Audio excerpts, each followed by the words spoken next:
이 팔복에 관한 말씀, 심령이 가난한 자는 복이 있다 이렇게 시작이 돼서 천국에 가는 얘기를 하는 거 다 이해가 갑니다. 저만 그런가요?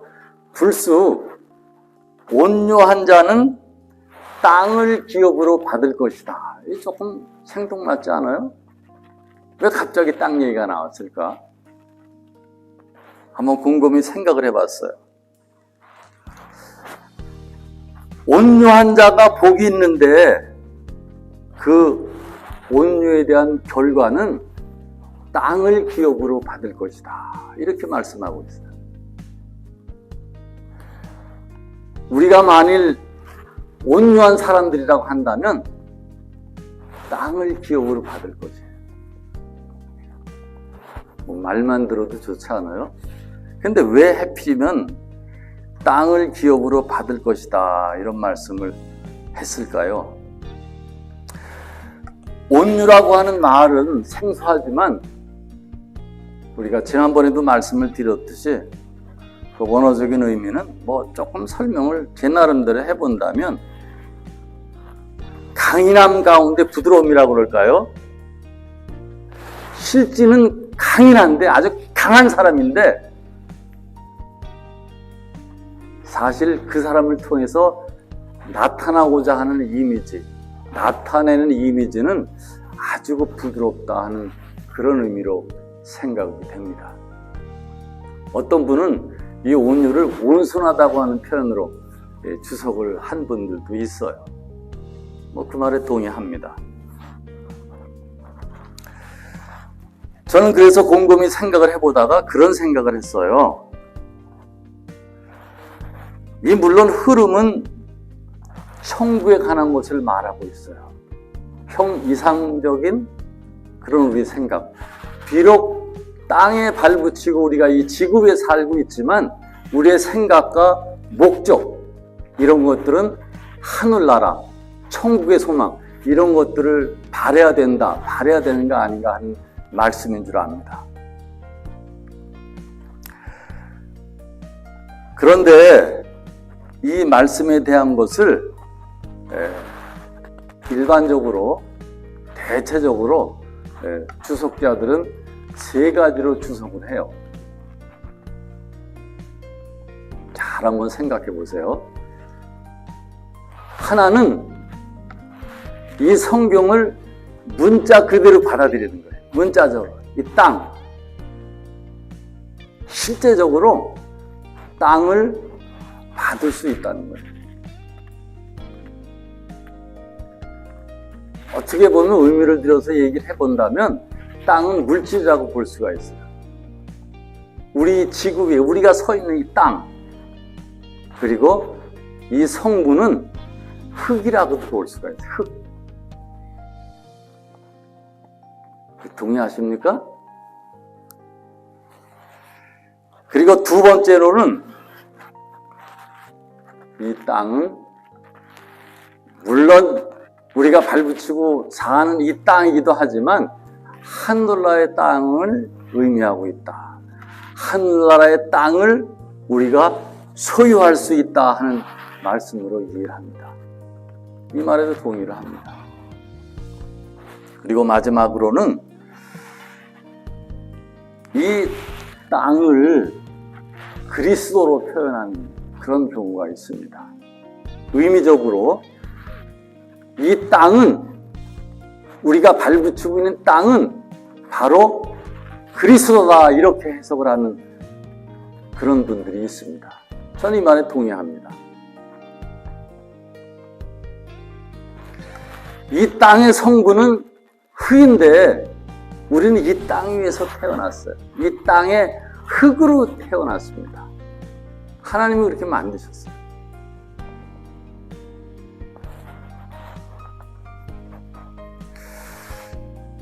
사실 예수님도 완전한 인간으로 태어나셔서 그 성분은 완전한 인간인 측면에서 생각해 본다면 바로 흙이에요. 그래서 이 땅은 그리스도고 그곳에서 나온 우리들은 흙이기 때문에 그리스도를 의지해서 사는 생활만이 온전한 생활이요, 기쁜 생활이요, 행복한 생활이요, 정말 보람된 그런 생활이다, 이렇게 해석을 합니다. 동의하세요? 흔히들 그런 얘기를 하죠. 우리 인간이 본능적으로 어려서부터 땅을 차지하기 위한 그 땅 싸움을 하기도 합니다. 게임을 어려서 우리는 정말 그 땅을 차지하는 그런 게임을 많이 했어요. 그리고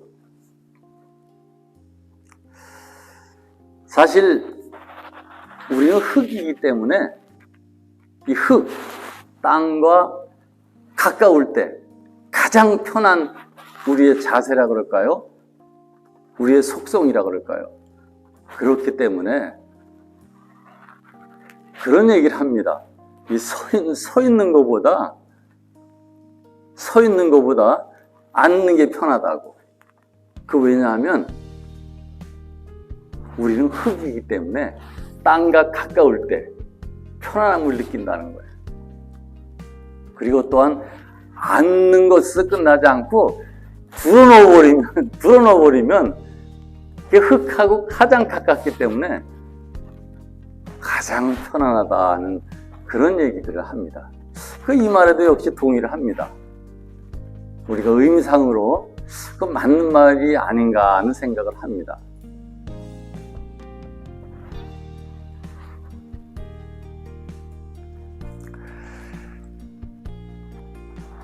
그런데 사실 이 땅을 기업으로 받으려면 온유한 자가 되어야 된다는 거예요. 지난번에 말씀드렸죠? 이 온유의 상태를 표현하는 말들 중에 그 아기를 뵌 여인의 심정,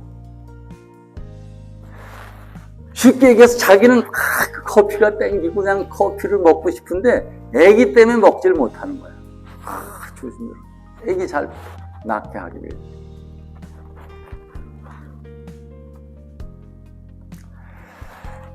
그런 의미에서 본다면 저는 그 성경에서 물론 주님은 모세를 통해서 모세가 가장 이 땅에 정말 온유한 자의 가장 모범을 보인 사람이다, 이렇게 말씀을 하고 있지만은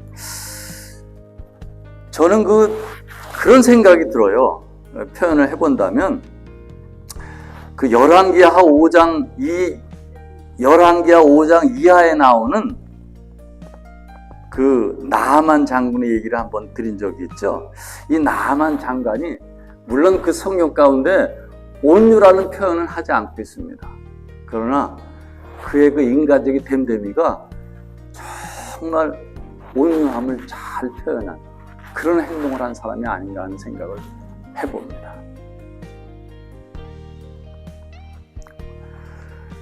여러분들이 열왕기하 5장 2절 3절 등을 보면은 그런 말씀이 있어요. 이 나아만은 정말 용감하고 장수 중에 장수고 굉장히 어떻게 보면 우리식으로 표현하면 정말 불같은, 왕도 어떻게 하지 못하는 아주 훌륭한 사람인데 문둥병에 걸려버렸어요. 문둥병은 살이 썩어 들어가는 병이잖아요. 어떻게 이걸 좀 낫게 할 수 없을까 하다가 어떤 일이 있었느냐 하면 그런 표현이 나와요. 종으로 있는, 아주 아무도 알아주지 않는 종으로 있는 이스라엘 땅에서 건너온 이름도 모르는 그 계집종이 하나 있었어요. 그러니까 그냥 그 주인집에서 일을 하면서 그냥 먹고 사는 그런 여자였어요. 그러나 중요한 건 이스라엘 땅에서 왔다는 거예요. 좀 의미를 부여해 본다면 거룩한 성지에서 온 그 여인이었다 하는 생각을 해볼 수도 있어요. 그런데 쉽게 얘기해서 얘가 이렇게 볼 때, 야, 저거 우리가 아는 내가 아는 선지자 그 주의 종 엘리사에게 가서 그 병을 낫기는 낫겠는데 저 우리 주인 좀 어떻게 좀 그 사람한테 가게 할 수 없을까 하는 걱정을 했던 것 같아요. 이 얘기를 들었어요. 이 나만 장군이 어땠을까요? 어땠을까? 보통 사람 같으면 그냥 흘려버렸겠죠. 뭐 계집종이 얘기하는 건 무슨 소용이 있겠어요? 그냥 흘려버렸겠죠. 그러나 그 작은 목소리를 그냥 흘리질 않았어요. 그래가지고 그래? 내가 한번 가볼까? 이 생각을 바꾸는 기회가 됐어요. 그래서 가게 됐는데 자기가 굉장한 사람이었으니까 가서 이런 병을 고치러 왔습니다 하고 얘기를 하면 당장 뛰어나가지고 이렇게 하십시오. 아니면은 무슨 약이라도 주면서 낫게 할 줄 알았어요. 그런데 엘리사에 가보니까 나와보지도 않아. 이게 참 기가 막히죠? 그러면서 하는 얘기가 요단강이라는 강가에 가서 7번을 목욕을 하라고 얘기를 해요. 이 나아만 장군의 마음이 어땠겠습니까? 마음이 그냥 막 때려 죽일 것 같은 그런 마음이 되었을 것 같아요. 아니 거기만 강이 있어? 이 깨끗한 강들 많이 있는데 뭐 꼭 요단강에 가서 목욕을 해야 돼? 가자. 이런 생각을 했을 것 같아요. 누구라도 그랬을 것 같아요. 자기가 위치가 있는데 자기 자신이 뭐 그런 게 생각한 게 아니라 정말 아람에서는 대단한 사람인데 나아보지도 않고 그런 얘기를 하니까 얼마나 기가 막혔어요. 야, 가자. 아마 모르긴 해도 속에서 풀일 듯이 그냥 뭐 이런 사람이 있나 하고 그냥 가려고 그랬던 것 같아요. 그때 좋은 그게 무슨 상관이 있습니까? 병을 낫게 해주면 되는데 문둥병을 낫게 해주면 되는데 그 들어서 손해볼 게 뭐가 있어요? 그래서 나면은 좋은 거죠. 이 나만 장군을 생각해보니까 그 말이 맞는 것 같아요.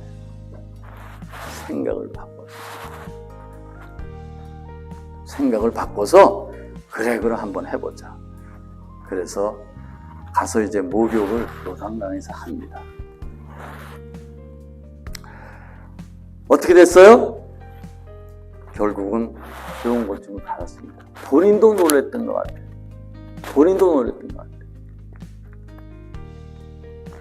그 내용만 아는 내용이라 다 말씀드리긴 그렇지만 나중에 그런 장면이 나와요. 거의 열왕기하 5장 이하에 보면 17절 말씀에 내게 노새가 있는데 거기 그 이스라엘의 흙을 떠가지고 가지고 가겠습니다. 그리고 그 흙을 쉽게 얘기하면 기념해서 그 흙을 가지고 내가 이제 다른 신에게 예배 드리는 게 아니라 하나님에게만 예배 드리겠습니다 하는 결심을 가지고 돌아옵니다.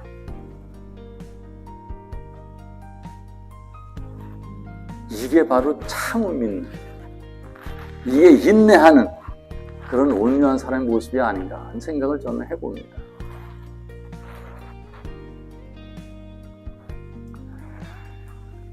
우리 인간들이 말이죠. 인간들이 사실은 하나님이 에덴 동산이라는 아름다운 곳에 살고 우리 인간들을 만들고 행복하게 살 수 있도록 하셨어요. 근데 죄를 지었죠. 너무 괘씸해가지고 나중에 이 창세기에 보니까 그런 말씀이십니다. 여러분 다 아는 내용이지만 우리가 죽고, 우리 인간들이 죽고, 땅을 갈면서 땀을 흘리지 않으면 우리가 먹고 살 수가 없어. 먹고 살 수가 없어. 근데 그 땅이 우리 죄악으로 인해서 그냥 가시덤불이라든지 그 엉겅기가 나기 때문에 그 갈기가 쉽지를 않아.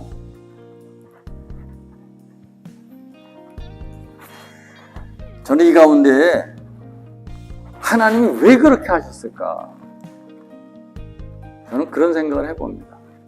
땅을 갈면서 그저 먹고 살기 위해서만 그런다면 힘든 거 이거 뭐 이대로 그냥 지나가요. 이런 생각만 하면 의미가 없어요. 그러나 흙을 갈면서 나는 내가 돌아갈 것은 흙이다. 나는 흙으로부터 왔고 비록 죄를 지어서 이렇게 땀을 흘리며 살아가긴 하지만 내가 이 흙에서 나왔고 흙으로 돌아간다. 그렇기 때문에 그 말은 정말 하나님께 돌아가고 하나님의 말씀을 기억하고 하나님의 뜻대로 살아간다는 그런 의미를 담고 있습니다. 근데 보통 사람들이 이걸 몰라. 이걸 모르고 그냥 제멋대로 살아요.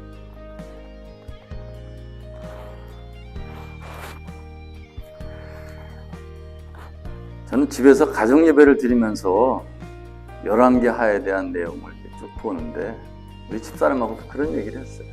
그 왕들이 하나같이 거기 보면 그런 얘기들이 아주 굉장히 많아요. 그 왕들이 여럿 있는데 다윗의 길을 걷지 않고 그냥 그 악한 뭐 이세벨이라든지 악 같은 그런 왕들의 길을 걸른다는 죄 가운데 도대체 왜 이럴까? 왜 이럴까?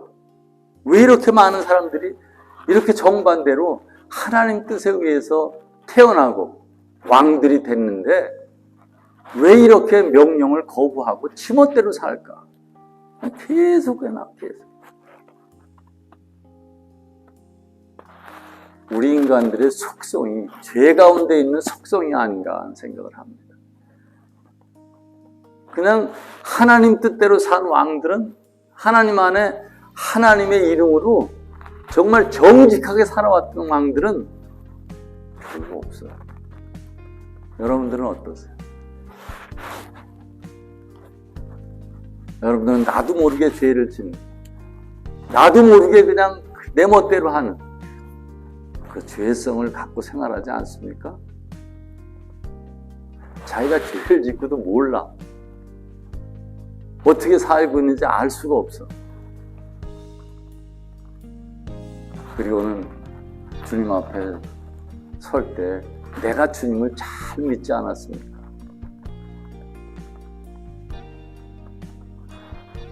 주님이 네가 이런 잘못을 했다고 지적을 하면 그렇습니까? 정말 제가 이렇게 잘못을 했군요. 나도 모르게 정말 이랬군요 하는 게 아니라 언제 제가 그랬죠? 이 말라기라든지 이 학개서에 보면 그런 얘기가 참 나와 있어요. 언제 내가 주님께 이랬습니까? 이게 우리 인간의 속성이에요.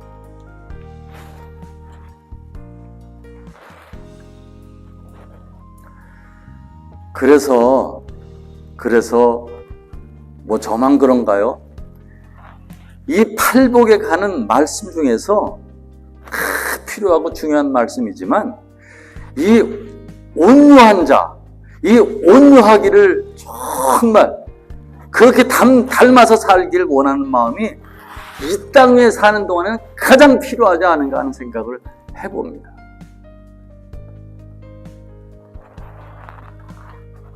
그런 생각을 하세요? 이 말씀을 깊게 간파한 사람이 누군 줄 아세요? 딴 게 아니라 우리 박 목사님. 여보, 나를 좀 온유하게 응? 온유하다고 하는 이름 갖기를 원하는 사람. 우리 목사님 앞에 계시는데 그런 얘기가 좀 미안하지만 사람 붙들고 여보 나를 온유로 좀 보내줘. 내 이름이 온유인데. 그 말은 온유한 사람이 되기를 그렇게 애를 쓴다는 얘기예요. 우리의 속성은 정말 죄악 가운데 있고 불같은 그런 면이 어떻게 보면 참 인간의 강한 측면이 있지만은 그거 하나님 앞에 다 내려놓고 온유한 사람이 되길 원합니다. 우리 모두가 그렇게 되기를 축원합니다. 그렇게 되기를 축원드립니다.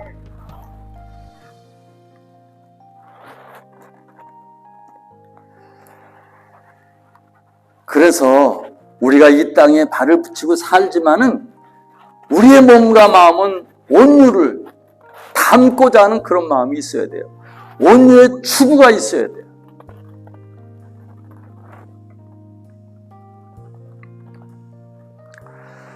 베드로전서 3장 4절 말씀 같은 것을 보면 그런 말씀이 있어요. 이제 베드로가 남편, 아내, 물론 일반적인 얘기겠죠. 부관계를 얘기를 하면서 그런 얘기를 합니다. 사람들이 너무 외모에 대해 집착한다는 거예요. 특히 여자분들은 그냥 꾸미기를 좋아해요. 남들에게 잘 보이려고 그러죠. 근데 속은 그게 아니야. 그런 중에 제가 좀 설명을 드리는 거예요. 그런 중에 숨긴 사람들이 있어요. 속에 숨겨가지고 있는 사람. 주님은 뭐라고 얘기를 하시냐면 이런 거 거치지 않은 건 다 썩어질 것이다. 다 썩을 것이다.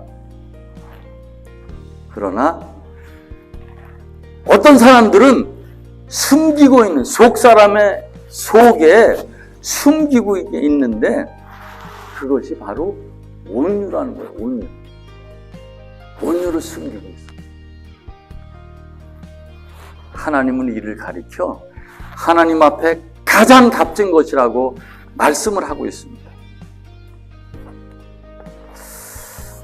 참 아주 은혜가 되는 그런 말씀이 아닌가 하는 생각을 해봅니다. 이 디도서 3장 2절 말씀을 보면 그런 말씀이 있어요. 모든 일에 우리가 온유함으로 나타내고 행동하라고 하는 말씀이 있어요. 물론 온유라고 하는 이 말은 성경 여러 군데를 장식하고 있어요. 필요한 말씀이기 때문에 그렇죠. 모든 일에 온유함으로 그것을 나타낼 수 있도록 행동하라는 거예요. 여러분들은 어떠세요? 그렇게 하고 있습니까? 우리가 크리스찬으로서 그렇게 할 수 있도록 노력하고 있냐는 그런 말씀이에요.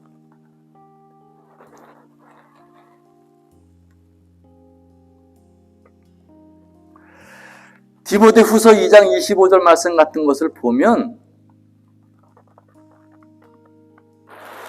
그러니까 말 안 듣고 거역하고 반항하고 제가 좀 설명을 드리는 거예요. 이런 것도 생각하다 그냥 때려줬으면 좋겠죠. 그런데 그렇게 하지 말고 온유함으로 훈계하라고 말씀하고 있어요. 온유함으로 훈계하라.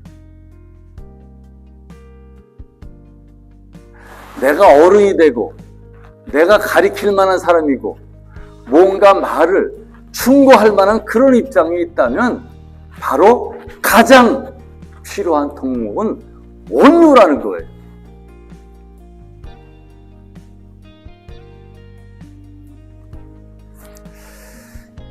여러분들의 마음은 어떠세요? 그 온유함을 간직하고 있습니까? 그 온유한 사람은 어떤 사람입니까? 그런 것을 간직하고 삽니까?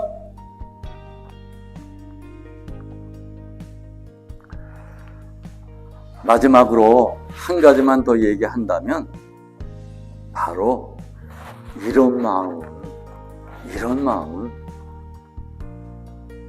처음에도 말씀드렸듯이 그 땅은 바로 예수 그리스도를 상징하고 있다. 우리는 그 속에서 나왔고 그를 의지하는 것만이 가장 편안하고 행복하고 기쁨이라는 걸 말씀합니다. 예수 그리스도는 요한복음 12장 24절 이하에 보면 하늘의 미랄이 떨어져서 죽으면은, 그러니까 그 땅 위에 떨어져서 죽으면은 많은 열매가 있다. 이게 바로 예수 그리스도의 모습이에요. 그리고 우리가 잘 아는 대로 마태복음 11장 29절에 보면 예수님이 그런 말씀을 하고 있어요. 나는 마음이 온유하다. 첫 번째로. 예수님이 우리에게 말씀하고 있습니다. 나는 마음이 온유하고 겸손하니, 그 뒤에 뭐 그렇게 나와 있지는 않지만 너희도 그렇게 하라. 너희도 그래. 참 그 마음 위에 새기만한 말씀 아니에요?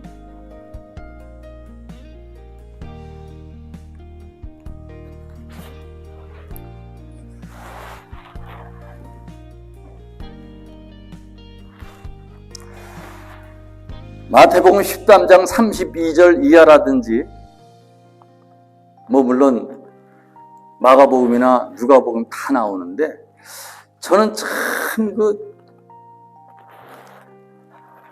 뭔가 참 은혜가 되고 참 이랬으면 얼마나 좋을까 하는 그런 뭐 성경 안에 그런 구절들이 많이 있는데, 그런 내용이 있는 게 이제 이 성경에 나오는 얘기예요. 다른 게 아니라 내가, 그러니까 이 나무에 대한 그 말씀을 하고 있는데, 이 땅이 그리스도라고 본다면 내가 그리스도 위에 떨어져서 나무가 열매를 맺고 자라는데, 보면 그런 내용이 있습니다. 뭐 간단히 얘기하면 나무가 자라가지고, 물론 여기서는 이 나무를 상징하고 있는데, 이 나무가 자라서, 크게 자라서 열매를 맺을 뿐만 아니라 사람들에겐 시원한 면을 불어넣어주고 거기 새들이 깃든다는 그 내용이 나와요. 새들이 깃든다.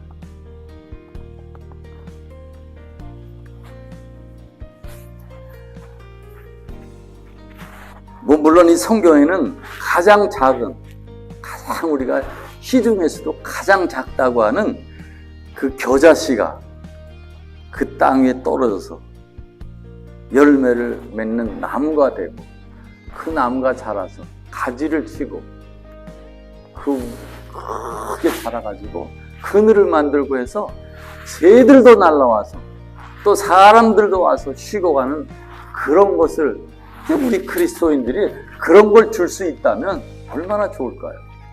저는 그런 생각을 많이 해요. 우리가 그런 역할을 할 수 있다면 얼마나 좋을까? 여러분들 다 그렇게 될 수 있기를 축원드립니다. 다 그렇게 될 수 있기를 바랍니다. 우리가 크리스찬이라고 하는 거, 믿는 사람이라고 하는 거, 이런 역할을 할 수 있어야 돼요. 조금만 뭐라 그러면 팩 해가지고 그냥, 그리고 내가 잘못한 게 없이 그냥 잘했다 생각하는데, 딴 사람이 뭐 이거 잘못 아니냐 하면 그냥 팩 돌아가지고 내가 왜 잘못했냐고, 이런 반발하지 말고 그냥 마치 애기를 뵌 것처럼 참고 인내하면, 나는 그냥 정말 강하게 밀어붙일 수 있는 사람이지만 하나님 때문에, 예수님 때문에 그렇게 하라는 거예요. 이게 바로 온유한 사람이에요.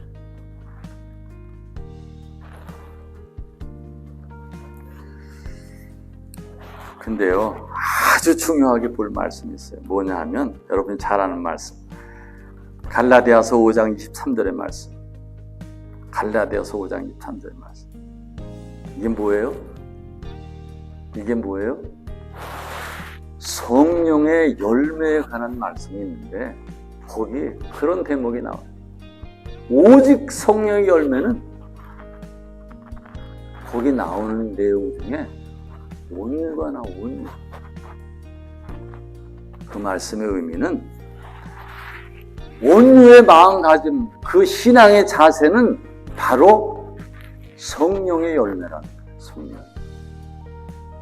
아, 대단하지 않아요? 대단하지 않아요? 어떻게 보면 이 말씀을 잘못 이해하면 내가 그냥 온유를 추구하기만 하면 그렇게 할 수 있는 것처럼 이런 말씀으로 들려요. 인간의 한계를 느낍니다. 우리가 마음은 있어도 그렇게 할 수 없습니다. 그래서